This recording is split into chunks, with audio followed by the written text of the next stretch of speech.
The Fire Within, Book 1 of Chris DeLacy's Fire series. Follow David, a tenant, who enters the Penny-Kettle household, for he will be encountering secrets hidden in every alcove, every corner, in each room. A secret pertaining dragons. The Fire Within is a book aimed towards a younger audience, hence its non-complex style of writing and straightforward plot. It has, however, been criticized as the book with the weakest impact in the series.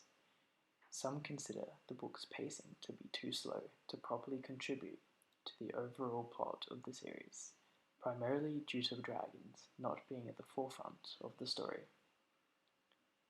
Mixing the mundane aspects with the draconic fantasy, however, has created an effective use of foregrounding. It enhances the excitability and the desire to know more about the dragons. It makes the reader feel obliged to read on, to verify the existence of dragons in this fictional world. As a result, it paves the way for its succeeding books by contextualizing and crafting a net of intrigue. Foregrounding is a term widely used in literature. Being the antonym of background, it directs the focus of the viewer through manipulation, and that method of manipulation can take many forms, for it can be semantic, phonetic, or grammatical. Putting it bluntly, foregrounding is done by downplaying the surroundings of your target prose.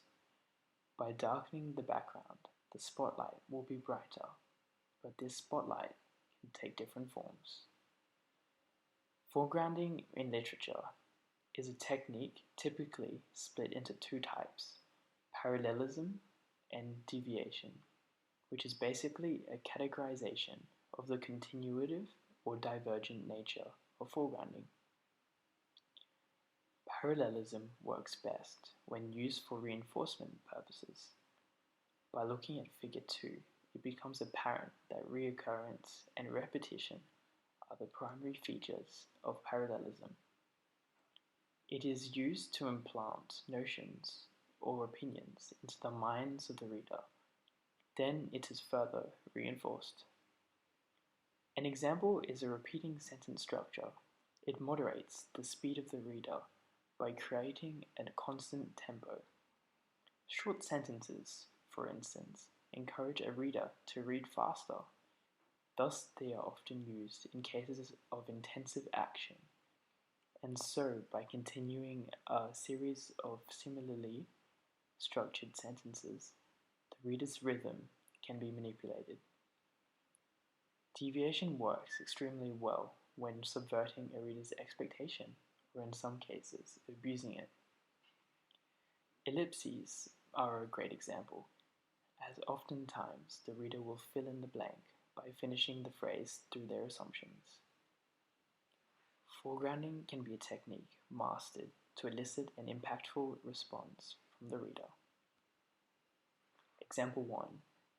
David moved the conversation on. Are there buses to the college from here? Loads, said Lucy. 3 an hour, her mother confirmed, hastily plumping her hair. And there's room in the shed for a bike, if you have one. If you were stuck, you could always have a lift into town in my car, as long as you don't mind sharing with the dragons. Oh yes, said David, raising a finger. His mind floated back to the wording on the postcard in the newsagent's window. Must like cats and children, and the word dragon is the most conspicuous portion of the first 3 paragraphs.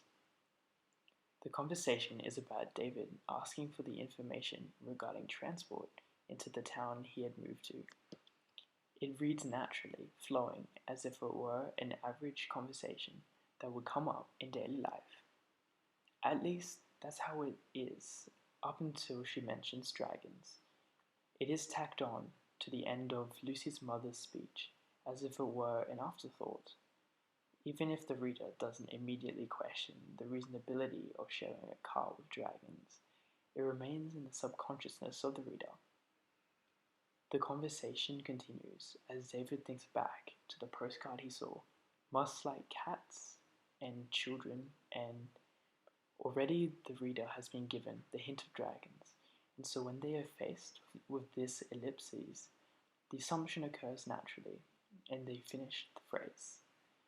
This is an effective example of foregrounding, for it de-emphasizes the context, the question of transport, and brings the reader's attention to the dragons. This theme and technique is one that Chris DeLacy employs a lot throughout the first book of the series. Dragons are placed in the background as the story focuses on David and Lucy saving squirrels from predatory birds and angry neighbors. Yet it is a teasing promise of dragons that invokes the curiosity of the readers. And when DeLacy uses the technique of foregrounding in his prose, the curiosity is further heightened.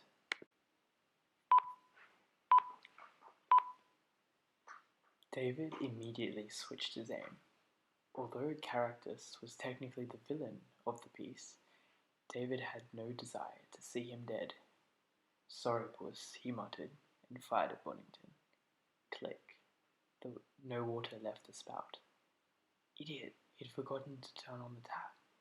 He held the hose aside and ran. Sentence structure is an important aspect of writing. It gives structured meaning to the readers, and depending on how it is used, it can influence the reader's emotions. In regard to sentence length, DeLacy employed parallelism, as evidenced by looking at the continuous use of short sentences. Both click and idiot are single-worded sentences, idiot being an exclamation and click being an onomatopoeia. Then, both words are followed by a phrase of their own. This appears to be the start of a pattern, that is, until it reaches the third line. It then deviates, no longer beginning with a one-word sentence, but instead ends with a hyphen. This example of foregrounding pairs nicely with the modulated tempo. Each line and sentence contribute towards the climax, which is the third line. The resolution is what follows the hyphen, him running away. The overall goal of this writing is to describe an intense series of events. By utilizing short sentences that are exponentially getting more and more stimulating, it creates a more impactful chain of descriptions. Throughout The Fire Within, DeLacy has structured his descriptions of actions in a similar manner to the example given, to maximize the emotional effects of the scene.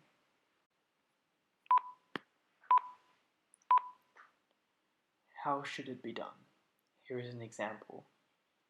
He took a fierce breath, ignoring the burn of his lungs. The cupboard was hidden in the deep recesses of the room. It sat there, facing Kyle, as it condemned him, invited him. The wooden grain on its surface swirled like a morbid smile. Getting closer was a damp thought, dancing to a merry tune in his head, a squatter refusing to leave their house. Before Kyle knew it, his trembling hand reached out. Thud.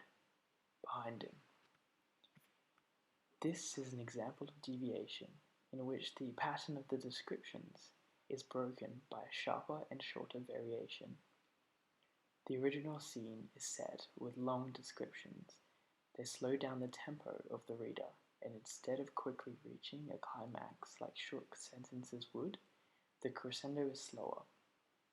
It gives the reader a similar tense reaction, but in a much different fashion.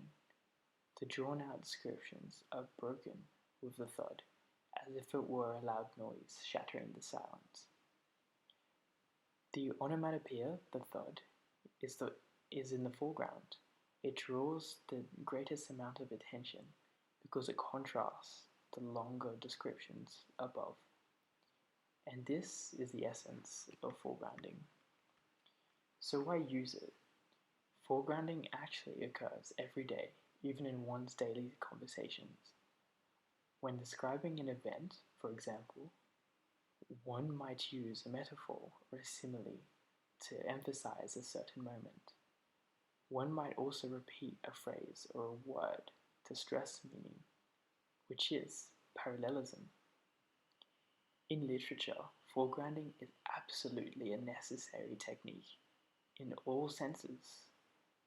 Characterization, for example, and the succeeding development could be based off of an author's use of parallelism when he or she is incorporating a character's habit into the story.